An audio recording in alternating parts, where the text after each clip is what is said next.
et bienvenue dans cette nouvelle vidéo. Aujourd'hui, je vais vous parler d'ancrage. Je vais essayer de vous expliquer ce qu'est l'ancrage, quelles sont les conséquences et les symptômes que vous pouvez avoir lorsque vous manquez d'ancrage. Et je vous donnerai mes trucs et astuces, mes petites techniques que j'utilise au quotidien pour m'aider à m'équilibrer et à m'ancrer. Alors, qu'est-ce que l'ancrage? Être ancré, c'est globalement être relié à la terre. C'est être dans le moment présent, être acteur dans chaque moment de sa vie, être totalement conscient de son corps, de ce qu'il se passe dans sa vie, de ce qu'il se passe autour de soi et d'être vraiment pleinement conscient de ça et être dans le moment présent.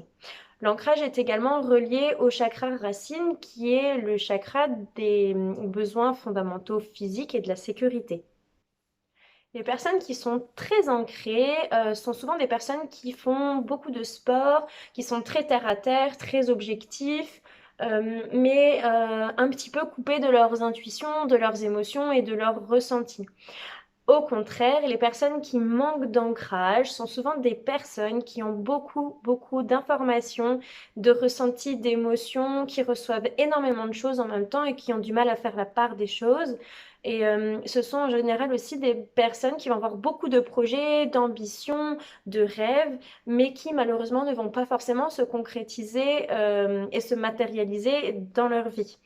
Alors, plus précisément, qu'est-ce qu'une personne qui manque d'ancrage ou comment savoir quand on manque d'ancrage?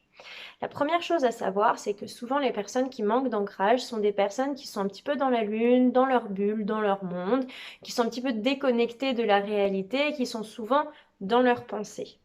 Ça peut être aussi des personnes qui ont des absences ou des difficultés dans le dialogue. Par exemple, quelqu'un qui va mettre un peu plus de temps que la moyenne pour vous répondre, qui va répondre à côté ou qui répond à la question encore d'avant. Donc, voilà, c'est des personnes qui sont un petit peu déconnectées dans le dialogue. Ça peut être également des personnes qui vont avoir des pertes de mémoire du type perte de clés, de portable, ne plus savoir ce qu'on a mangé la veille, ne plus se souvenir si on a bien fermé le gaz avant de partir, euh, partir en voiture et un quart d'heure plus tard se demander si on a bien fermé la porte à clé. Voilà, toutes ces choses-là peuvent être un symptôme, entre guillemets, d'un manque d'ancrage. Le manque d'ancrage peut également se traduire par de la maladresse. Donc, si vous êtes quelqu'un qui a tendance à se cogner, à se couper, à échapper des objets, à faire tomber des choses ou à se prendre les coins de meubles ou de portes ou de murs, vous pouvez manquer d'ancrage. Et ça se traduit en fait par ne pas être complètement dans son corps et donc être à côté de ses pompes. Certaines personnes qui manquent d'ancrage vont avoir également tendance à ne pas prendre soin de leur corps, de leur peau, ne vont pas avoir d'intérêt concernant la nutrition, ne vont pas avoir d'intérêt concernant les aliments qu'ils choisissent pour nourrir leur corps.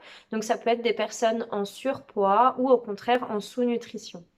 Les personnes qui manquent d'ancrage peuvent également montrer un désintérêt pour tout ce qui est matériel ou plus globalement pour l'argent.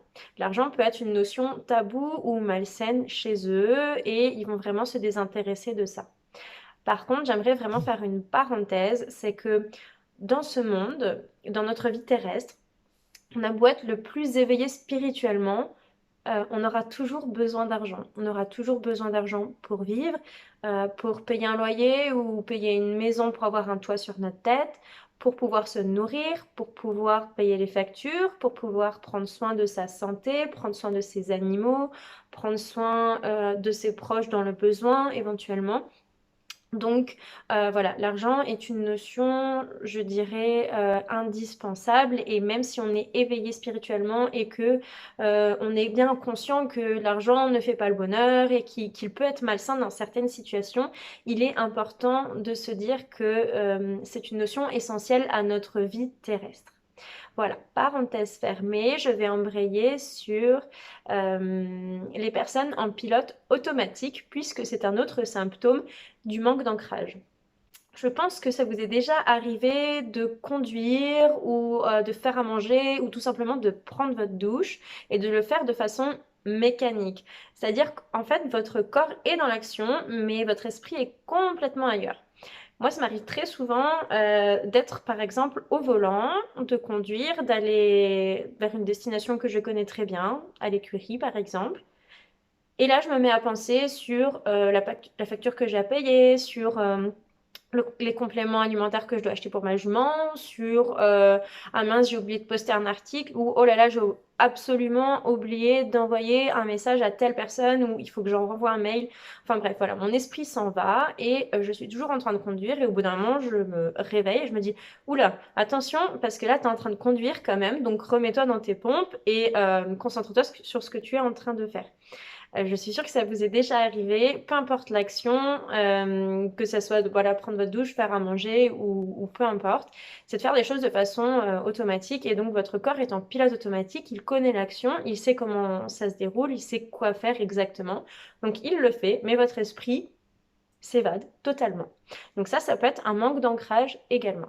Alors pourquoi est-il important de bien s'ancrer?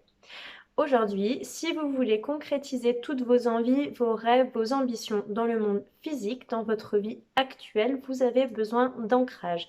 Car l'ancrage va vous apporter de l'équilibre et une notion objective et un peu terre à terre qui va vous aider en fait à concrétiser vos projets.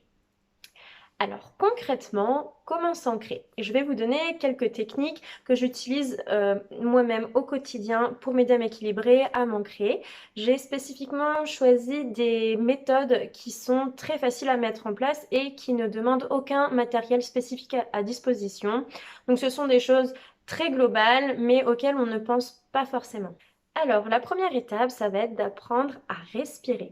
Il existe tout un tas de respirations différentes. Il existe beaucoup de techniques et de méthodes en fonction de la thématique visée. Donc, si vous voulez apprendre à gérer votre stress, si vous voulez juste vous relaxer, si vous voulez mieux respirer pour votre sommeil ou mieux respirer pour rebooster un peu votre système énergétique par exemple, et ça peut être aussi des techniques de respiration pour augmenter vos capacités respiratoires dans l'effort ou dans la vie quotidienne tout simplement. Voilà, c'est vraiment une thématique qui est très très vaste et que j'essaierai d'aborder dans une autre vidéo pour être un peu plus précise. En attendant, je vous donne quelque chose à regarder. Je vous invite à aller sur YouTube et à taper cohérence cardiaque parce que c'est un exercice de respiration qui fait vraiment du bien et qui est très très facile à mettre en place. Deuxième technique, ça va être de marcher pieds nus. Dans un premier temps, je vous conseille de commencer chez vous pour éviter de vous blesser et puis pour commencer à prendre conscience un peu de votre démarche, de la sensation de vos pieds sur le sol, des différents types de températures, des différents types de terrain, entre guillemets. Et dans un second temps, vous pourrez essayer d'aller marcher dehors, donc sur la route, dans la terre, dans les jardins, dans la forêt. Et c'est vraiment un super moyen pour se relier à la terre et se nourrir de l'énergie de la terre. Donc un très bon moyen pour s'ancrer. Troisième technique, ça va être de vous nourrir sainement. Ça peut vous paraître banal, simple, logique, mais c'est très important. Essayez de vous nourrir de fruits et de légumes et d'éviter les produits transformés qui n'ont aucune valeur ajoutée pour votre corps. Si vous sentez que vous avez un manque d'ancrage à certains moments ou à certaines périodes de votre vie, vous pouvez essayer de vous focaliser sur tous les légumes racines, c'est-à-dire les pommes de terre, les navets, les carottes, les oignons, etc. Quatrième technique, ça va être de faire du sport. Et oui, faire une activité physique va relancer la circulation sanguine et énergétique dans tout votre corps et ça va vraiment vous aider à vous remettre dans le moment présent, d'être conscient de ce que vous faites, d'être pleinement dans votre corps pour contrôler les mouvements que vous faites et du coup, ça va vraiment vous ancrer. Cinquième méthode, je vous conseille de jardiner. Si vous avez un jardin ou si un de vos voisins a un jardin, je vous conseille vivement d'aller vous occuper du potager, des fleurs, de la terre, puisque être directement en contact de la terre va vous aider à vous nourrir de l'énergie de la terre et à vous ancrer un peu plus. En plus de ça, c'est une façon très agréable de se sortir la tête des tracas quotidiens et d'être au contact de la nature. Ensuite, s'occuper de vos animaux. C'est une très très bonne façon de s'ancrer puisque lorsqu'on s'occupe de nos animaux, nous sommes obligés d'être dans le moment présent. Donc si vous avez un chat, un chien, un lapin, tortue, chèvre ou tout autre animal chez vous, essayez de vous en occuper le plus possible et allez les voir quand vous sentez que vous êtes un petit peu déconnecté. Essayez de jouer avec eux, ça va vraiment vous remettre dans votre corps et vous remettre dans le moment présent. Souvent, quand vous n'êtes pas connecté et que vous n'êtes pas dans le moment présent, votre animal va avoir deux réactions. Soit il va s'en aller, il va se désintéresser de vous puisque vous n'êtes pas vraiment conscient de ce que vous faites et du coup vous n'êtes pas vraiment intéressant puisque vous êtes là sans être là. Ou, deuxième solution, il va vous solliciter jusqu'à ce que vous soyez pleinement conscient de ce que vous faites et jusqu'à ce que vous soyez pleinement présent avec lui dans le moment et voilà, va vous solliciter jusqu'à ce que vous reveniez sur Terre en fait. Septième technique que je vais vous donner, ça va être de faire des activités manuelles, des activités créatives, par exemple le dessin, la poterie, la peinture, le tricot, la couture, ou encore le ménage. Bon, j'avoue, c'est peut-être un peu moins fun, mais n'empêche que toutes ces activités-là vont vous remettre dans le moment présent et vont vous aider à vous ancrer. Avant-dernière technique, ça va être de prendre soin de son corps et de sa peau. Le mieux étant de commencer à essayer de se masser et je vous conseillerais de masser plus particulièrement vos jambes et vos pieds. Le massage en fait va vous aider à vous rendre compte des éventuelles tensions, douleurs que vous avez et du coup déjà de 1 vous faire du bien et de 2 de relancer tout ce qui est circulation sanguine, circulation énergétique, lymphatique, etc., etc. Dernière méthode, ça va être de faire de la méditation. Et oui, il existe de nombreuses méditations à différents buts et objectifs et il existe du coup des méditations d'ancrage. La plus connue s'appelle la méditation de l'arbre et si vous voulez la faire, il existe des milliers de vidéos sur YouTube ou sur SoundCloud et quant à moi, j'essaierai de vous faire une petite vidéo de méditation d'ancrage personnel que j'utilise tous les jours pour m'aider à m'équilibrer. Voilà, on arrive à la fin de cette vidéo où j'ai essayé de vous expliquer un peu plus ce qu'est l'ancrage. J'espère que c'est plus clair pour vous, que mes techniques vont vous aider à vous ancrer un peu mieux au quotidien.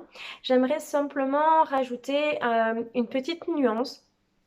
Pour moi, toutes ces techniques sont très bien sur le court terme et vont vous aider si vous avez des petits coups de mou, des coups de fatigue ou des périodes un peu plus compliquées.